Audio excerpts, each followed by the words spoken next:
বিচারিক আদালতে মৃত্যুদণ্ডপ্রাপ্ত সব আসামির মৃত্যুদণ্ড হাইকোর্ট বহাল রাখায় সন্তোষ জানিয়েছেন বুয়েট শিক্ষার্থী আবরার ফাহাদের মা রোকেয়া খাতুন। রায় ঘোষণার পর কুষ্টিয়ায় নিজ বাসভবনে তিনি বলেন, দ্রুত সময়ের মধ্যে রায় বাস্তবায়ন চান তিনি।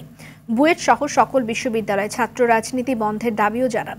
বিশ্ববিদ্যালয়ে ছাত্র রাজনীতি না থাকলে আর কোনো মায়ের বুক খালি হবে না বলেও মনে করেন আবরার ফাহাদের মা রোকেয়া খাতুন।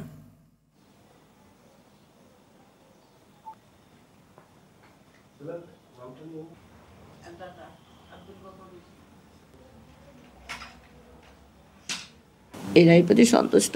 এখন আমরা চাই যে এই রায়টা যেন দ্রুত সময়ের মধ্যে কার্যকরী করা হয় এবং যে 4 জন আসামি, 3 জন আগে পলাতক ছিল আর একজন 5ই আগস্টের পরে যে পালাইছে, এদেরকে যেন যত দ্রুত সম্ভব এদেরকে যেন গ্রেপ্তার করা হয় এবং দ্রুত আইনের আওতায় এনে এদের প্রতি যেন এদের যে রায়টা আছে এটা যেন কার্যকরী করা হয়। আমরা চাই না যে কোনো শিক্ষা প্রতিষ্ঠানে রাজনীতি থাকুক আর আবরানের মতো কোনো মানুষকে জীবন দিতে হোক।